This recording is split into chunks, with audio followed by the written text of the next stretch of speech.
Hi guys, we are reading The Absent Author from this week and next week for mystery, and we're going to talk about different pieces of this. With that said, last Friday we read chapter 1 that introduced our characters, our setting, and our problems. I'm going to go ahead and read chapter 1 for you today in case you missed it from last week.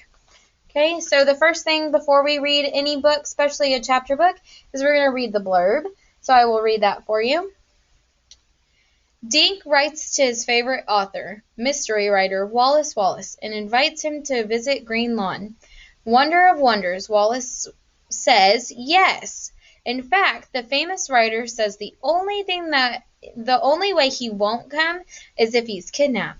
But when the big day comes, Wallace Wallace is nowhere to be found. The police think he's just missed his plane, but Dink knows better. It's up to Dink and his two best friends, Josh and Ruth Rose, to find Wallace Wallace before it's too late. Okay, so that kind of already introduced your characters and your problem, but let's go ahead and read chapter 1 just to confirm that's what we're looking at. A really neat thing about this book, guys, is it's The Absent Author, and it's in A to Z Mysteries. So we are reading the first book of the series, but there's 25 other books in this series. And then there's some special series, like holiday series, off to the side, too. A really neat thing about this series is it gives you a map of the town. It takes place in a little town called Green Lawn. Okay. And then these are all the places in Green Lawn. So I will upload this so we can track it while we're reading. Track where our characters are. Chapter 1. Please, Josh, Dink said. If you come with me today, I'll owe you one. Just name it. Anything. Dink's full name was David Donald Duncan, but no one in Green Lawn ever called him that, except his mother, when she meant business. Josh Pinto grinned at his best friend. Anything? He raised a mischievous green eyes towards the ceiling of Dink's bedroom. Let's see. What do you have that I want? He scratched his head. I know. I'll take Loretta. Dink tossed a pillow at Josh. When I said anything, I meant anything but my guinea pig. Are you coming with me or not? I have to be at the book nook in 15 minutes. Dink rushed into the bathroom, tucked in his shirt into his jeans at the same time. Josh followed him. Standing in front of the mirror, Dink yanked a brush through his thick blonde hair. Well, he asked, are you coming with me? What's so important about this writer guy? Josh asked, sitting on the edge of the bathtub. Dink turned around and pointed his hairbrush. Wallace Wallace isn't just some writer guy, Josh. He's the most famous mystery writer in the world. All the kids read his books, except for you. If he's so famous, why is he coming to dinky little Green Lawn? Dink charged back into his bedroom. I told you. He's coming because I invited him. I'm scared to death to meet someone so famous. I don't even know what you're supposed to say to an author. Dink dived under his bed and backed out again with his sneakers. Please come with me. Josh leaned into the bedroom doorway. Sure, I'll come, you dope. I'm just trying to make you sweat. Usually you're so calm. Dink stared at his best friend. You will? Thanks. I can't believe Wallace Wallace is really coming. When I wrote and asked him, I never thought he'd say yes. Dink yanked his backpack out of the closet. Out of the closet. Pack my books, okay? I'm getting Wallace Wallace to sign them all. Josh began pulling Wallace Wallace books back off Dink's bookshelf. Geez, how many do you have? Everyone he's written, Dink said on the floor to tie. Dink sat on the floor to tie his sneakers. 23 so far. You should read them, Josh. Josh picked out The Poisoned Pond and read the back cover. Hey, cool. It says here Wallace Wallace lives in a castle in Maine. Wouldn't that be neat? Dink grinned. When I'm a famous writer, you can live in my castle, Josh.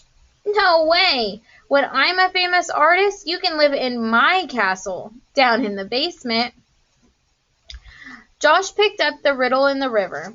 What's this guy look like? He asked.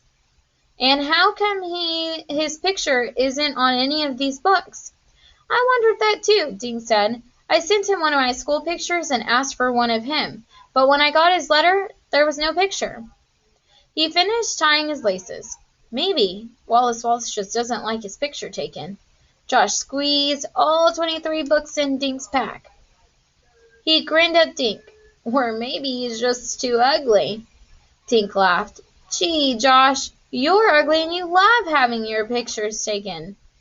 Ha ha, Josh picked up his drawing pad. But just because you're my best friend, I'll draw his picture at the bookstore. Dink looked at his watch. Yikes, he said. We have to pick up Ruth Rose in 1 minute. He tore into the bathroom and started brushing his teeth. How'd you get her to come? Josh called. Dink rushed into his room, wiping toothpaste from his mouth. You kidding? Ruth Rose loves Wallace Wallace's books. Dink slung his backpack over his shoulder. He and Josh hurried next door to 24 Woody Street. Tiger, Ruth Rose's orange cat, was sitting in the sun on the steps. Dink pressed the doorbell. Ruth Rose showed up at the door. As usual, she was dressed all in one color. Today, it was purple. She wore purple coveralls over a purple shirt and had on purple running shoes. A purple baseball cap kept her black curls out of her face. Hey, she said. Then she turned.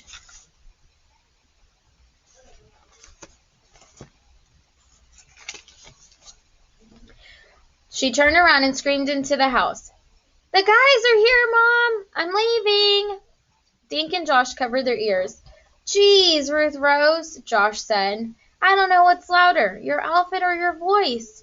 Ruth Rose smiled sweetly at Josh. I can't wait until Wallace Wallace signs my books, she said. She held up a copy of The Phantom in the Pharmacy. I wonder if Wallace Wallace will read from his new book he's working on, Dink said. Ooh, what's the title? Ruth Rose asked. They headed towards the book nook. I don't know, said Dink, but he wrote in his letter he's doing some research while he's here in Connecticut. Dink pulled the letter out of his pocket. He read it out loud while we walked. So see, he wrote him a letter, so I'm going to read it for us. Thank you for your kind letter. Oh, dear Mr. Duncan, thank you for your kind letter. I'm so impressed that you've read all my books. I have good news. I made arrangements to come to the book nook to sign books. I can use part of my time for research. Thanks for your picture. I'm so happy to finally meet one of my most loyal fans.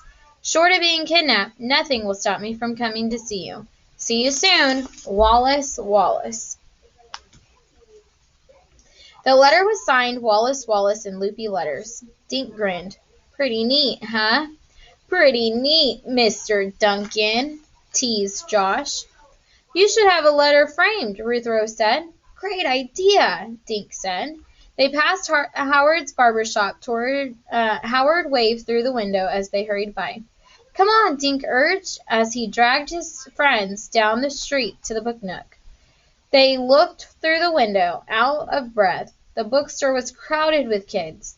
The book nook's owner, Mr. Paskey, had set up folding chairs. Dink noticed that most of them were already taken. Dink saw Mr. Paskey sitting behind the table, with a big white sign on the table said, Welcome, Wallace Wallace. But the chair behind the sign was empty. Dink gulped and stared at the empty seat. Where was Wallace Wallace? All right, so that's the end of chapter 1, and I just want to remind you, at the end of chapter 1, we created a story mountain, okay?